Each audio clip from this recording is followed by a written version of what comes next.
Hey guys, Mike the Cop. What is going on? Today, I'm going to cover a requested topic on the arrest of a middle school teacher in Vermilion Parish, Louisiana. I'm going to break this down into 3 sections, so we're just going to get right into it. The first is just a recap of what happened in case you don't know, and I will also link the original video in the description so you can watch the whole 12-some minute video for yourself so that you're informed on this. I will also link all of my sources that I use as far as the news articles that I'm going to reference. So we have a recap. Then I'm going to just give my basic reaction to this, my response, and then I also want to react to how this is being perceived in the media, particularly with a very popular YouTuber, one Phil DeFranco. I got you. Yeah, I will defend my brothers. I will defend the weak. I will pursue and fight evil so others may sleep. I am the sheepdog, protecting the night. Wolf hunters unite. Bring it on. It's time to fight. By way of brief overview, we have a school board meeting in Vermilion Parish, Louisiana, a place that I am not familiar with in all honesty. But at the school board meeting, the idea was that they were going to be voting on a contract for the superintendent, part of which in the contract was a raise of $30-some thousand a year. That was what was one of the items, at least, that was going to be voted on. And a middle school teacher there, Deisha Hargrave, stood up and was addressing the school board. And this is a clip of her basic position and demeanor. Take a look. Hi, I'm Deisha Hargrave. I teach in the parish. I have a serious issue with a superintendent or any person in a position of leadership getting any type of raise. I feel like it's a slap in the face to all the teachers, cafeteria workers, and any other support staff we have. We work very hard with very little to maintain the salaries that we have.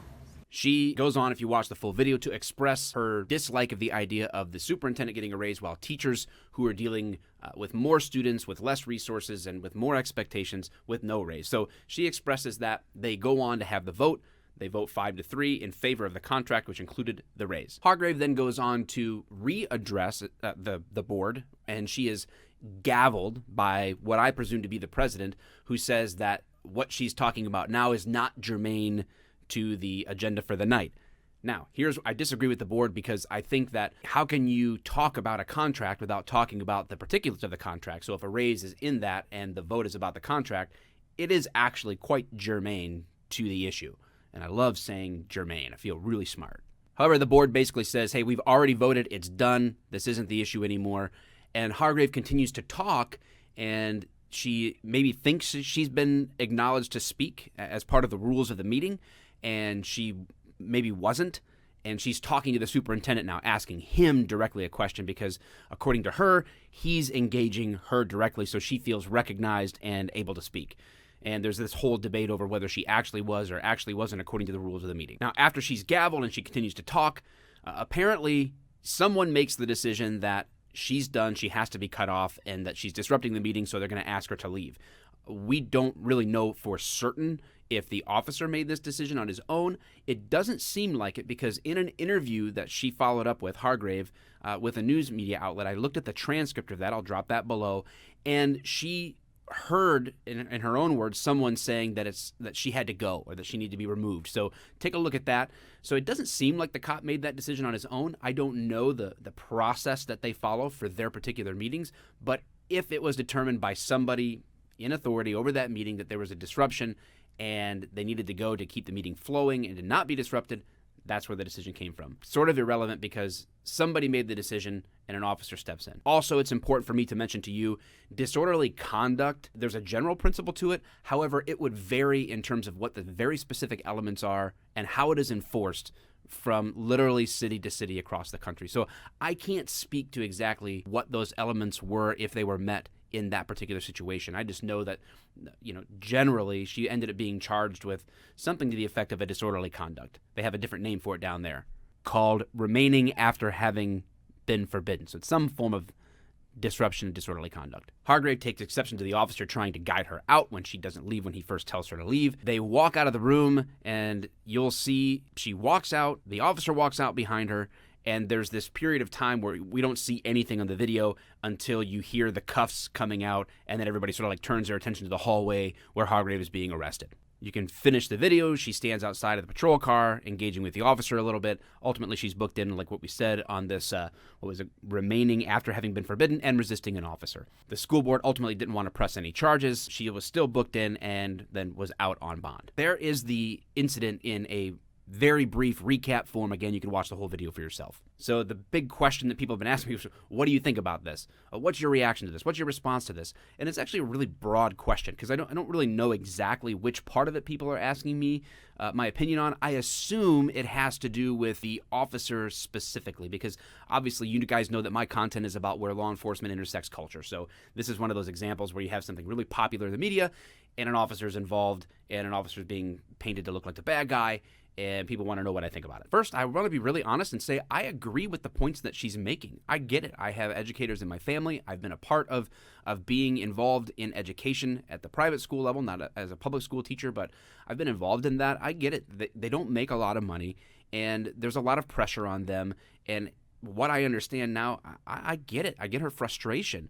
I've been in the same position, not as a teacher, but as an employee of a city where bosses or the higher-ups somehow manage to get raises, and those sort of like doing the day-to-day stuff are essentially left behind. They get no raises. They're an afterthought in a lot of ways. Or that's a subjective feeling. Objectively, it might not be that, but that's the feeling that happens. And I get her frustration. I get her point. So I stand with her in that frustration. I think that I get where she's coming from. However, issues like this are often complex and colored with a variety of contexts that you and I don't understand. I'm not going to pretend to understand the ins and outer workings of the Vermilion Parish school board system or school system, their past failures or successes. I'm just not going to pretend that. Next, as a person who absolutely feels that the Bill of Rights is critical to a successful, thriving, free society, I fully support the right of anyone's free speech to express their beliefs, their ideas,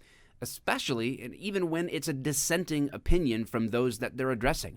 That's fine. That said, the First Amendment is also not a hall pass to just go wherever you would like to go and do whatever you'd like to do and say whatever you want to say, where you want to say it, and when you want to say it. That is really the issue. If there are established rules for the process in which a school board is making decisions and someone steps outside of that, well, then they're going to have to take the responsibility for that. We can agree with her sentiment. We could agree that it's probably right to go ahead and stand up, and even though they're violating the rules, they have to have a consequence to that. And she might say, like, I'll just take me to jail. There's examples of that in terms of like civil rights. I wouldn't make this equivalent to major civil rights cases in the past, but that's the point I'm trying to make, which is that free speech is there, but it's not the same as being able to walk wherever you want and say whatever you want whenever you want.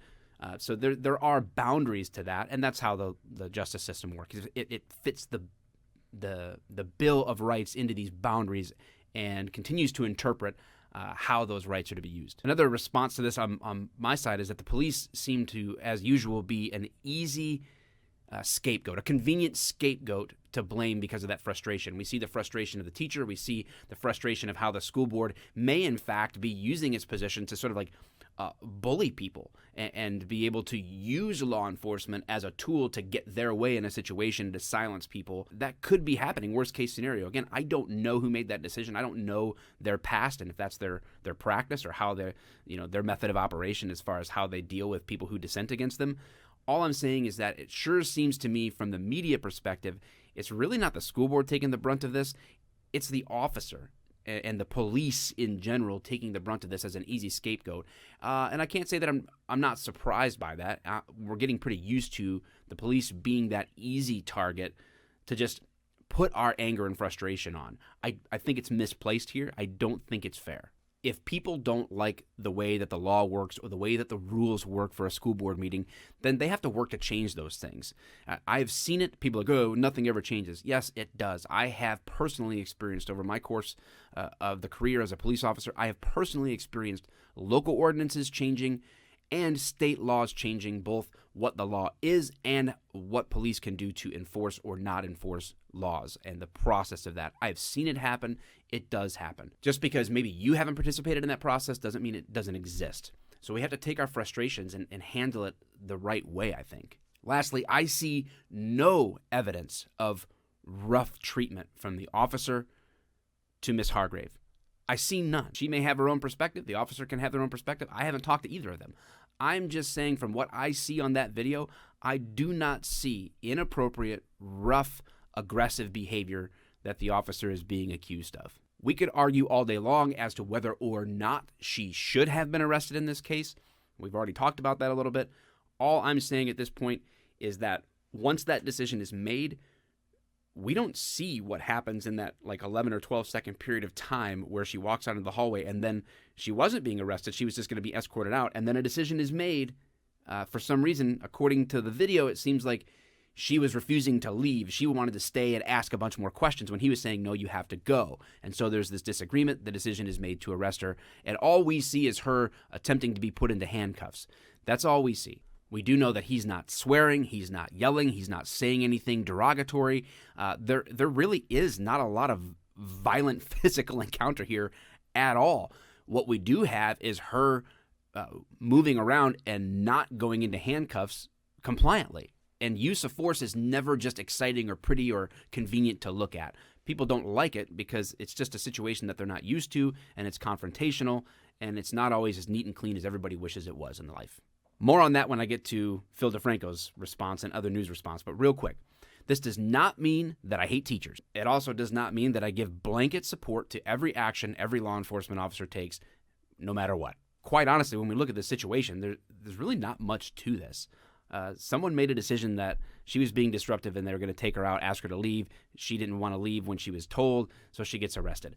This happens probably all over the country, all day, every day. People who are fitting this bill of disorderly conduct or disruptive conduct in the public, and they're arrested, or they're written a ticket and they're charged with it. It happens all the time. So from my perspective, this really isn't an uncommon situation. It's just one that's noticeable. At the end of the day, if this arrest is false, which it does not appear to be because it appears to me that the officer is acting in good faith, if it was false, if there was an abuse of power, then it seems to me that Ms. Hargrave has a lot of outs as far as settling this in a court of law, whether civilly or criminally, in order to solve this problem and to really teach the school board a lesson that they're not allowed to violate their own rules or to push people around just to further their own agenda. And I hope that if that's the case, that justice is served. Now, let's get to what I wish the whole thing could have just been about, but I wanted to set the stage for this, is how this officer and how the situation is being portrayed in the media. It's ridiculous. Newsweek says, Louisiana teacher arrested and dragged out of meeting may end up costing Vermilion Parish School Board. It goes on in the article, footage of Hargrave, a middle school English teacher, being removed from the meeting Monday evening, went viral as she was forced into handcuffs by an officer and jailed. Why? For asking questions about pay policies. CBS News says teacher handcuffed after speaking out about pay at Vermilion Schools meeting. Looking at just those two popular sites, and we're not even touching on the hundreds of headlines that came out about this, but she was not arrested and dragged out of a meeting. That never even happened. No one was dragged from the meeting. It's a straight up lie. The title in this article from Newsweek is a lie. It's not even real. Then it says that she was forced into handcuffs. Again, a use of force, if someone doesn't want to go into handcuffs, that's what's happening. You have to force them into handcuffs. So if the decision to arrest has been made and it's a lawful arrest and you're not going to go into handcuffs, that's what happens. You get forced into handcuffs. And anytime someone is being handcuffed, it's a use of force, right? That's what happens. So they're just abusing the terminology here. And then they another lie, jailed for asking questions about pay policies. I was already very clear about what she was jailed for, what she was charged with. They're saying she was jailed for asking questions about pay policies, as if that was possible to say, like, oh, you just asked us a question we didn't like, so you're going to be charged with asking questions we don't like. That's not a thing, and this is a lie. Again, the CBS News one, teacher handcuffed about speaking out about pay. Okay, they're juxtaposing two things together that are true. She was handcuffed after speaking, and she was questioning about pay. But they put the two together like that. That's why she was handcuffed. And that's not fair. It's not fair to Ms. Hargrave. It's not fair to the school board. It's not fair to the police. It's not fair to the reader or the viewer of the news. You are lying to the public. Now, I've come to expect this from the mainstream media. I see it all the time. Out-and-out lies, distortions, painting the police as the problem rather than actually addressing the real issues at hand. Then I turned to social media, where is just as tribal, it seems, these days, where everyone has their mind made up before they actually look at the facts. And I see somebody that I normally follow on social media, on YouTube, a major creator, Phil DeFranco, a.k.a. Philly D. I actually follow him, and I have a lot of respect for him. I actually been watching a lot of his videos because when it comes to this style of video where I'm commenting on a popular topic in culture and news, I think he does a really fantastic job of how he approaches it. And I'm trying to learn a lot from him from a distance just watching the videos. However, on this one, man, I think he really bought this whole thing hook, line, and sinker and is guilty of the very things that he often criticizes about clickbait and about the way YouTubers handle themselves. Here we go. The title for his video on this is Disgusting. Video exposes teacher being slammed by police for criticizing school board. Wow. Here's exactly his words from his video. The only person being really aggressive is the police officer. So, Mr. DeFranco, again, I have respect for you as a creator. I have a respect for your intentions. I find most of your stuff to actually be relatively thought through and balanced. This here seems to me to be an example, however, of you sort of having a particular bent or bias or opinion and applying that to the situation without being very objective. Why? Let's cover it. One, she was not slammed. She was slammed by no one. No one slammed anyone. You look at the video, we don't even see what happens for 10 seconds, 11 seconds. She doesn't have claimed to have been slammed. Those are your words. I don't know why you would put that in her mouth. I don't know why you would insert that into the situation where it clearly isn't something that we know would happen and doesn't appear to have happened. No one was slammed, just like Newsweek said dragged. No one was dragged anywhere. So these are things that I think are unhelpful. Even if I completely agreed that the officer was the problem, that's unhelpful to insert words and ideas of things that didn't happen or exaggerate them in ways that further develop bias. Also, she wasn't arrested for criticizing the board. That's not a charge legally. That's not why she was arrested. That might have been a motivation for a board member to say that she's being disruptive, we want her removed. Maybe that happened. I don't know. Neither do you. But to say that she was arrested for that is just flat out inaccurate. It's false. And I don't think that you should say that.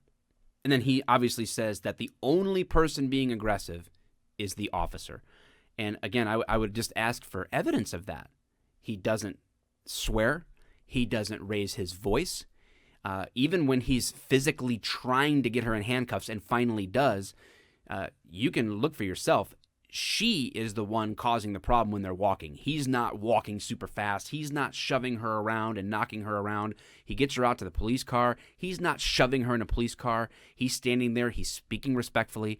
She talks to him. He explains, hey, listen, I told you that you had to leave and you didn't. And now here's the situation we're in. So just relax. You need to calm down. He is carrying himself with a demeanor that is not aggressive. So you may have this perception of what aggressive is that is different than what the definition is or different than what maybe you perceive that to be.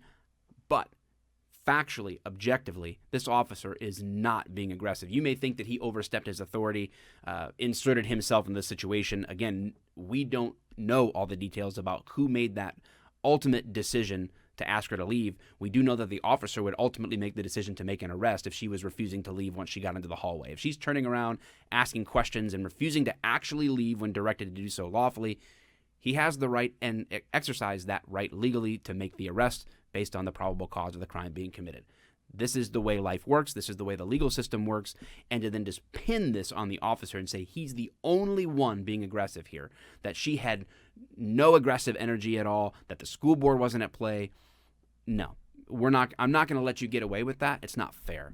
And again, I respectfully disagree and respectfully ask you to make these corrections on your channel in the future, on this one and in the future when you're dealing with law enforcement. And I'm happy anytime to come speak to you or to have you on my show and talk about law enforcement and culture and these perceptions. I love to help people understand where I'm coming from, and I love to learn to understand where other people are coming from. So that is my take. I expect more from major creators like that, and I hope that we can see better perception of law enforcement in social media, mainstream media in the future. And that's why I'm here. That's why I make videos like this, so that we can have many voices speaking into this topic of law enforcement and the perception in social media, mainstream media, and in culture. So that's it. That's my take. You asked, I answered. I don't know how long this is going to be. Maybe you didn't even watch to the end. If you did, you're the real MVP. All right, see you in the comments, guys. Feel free to ask anything you want. I'm sure people are going to say anything they want.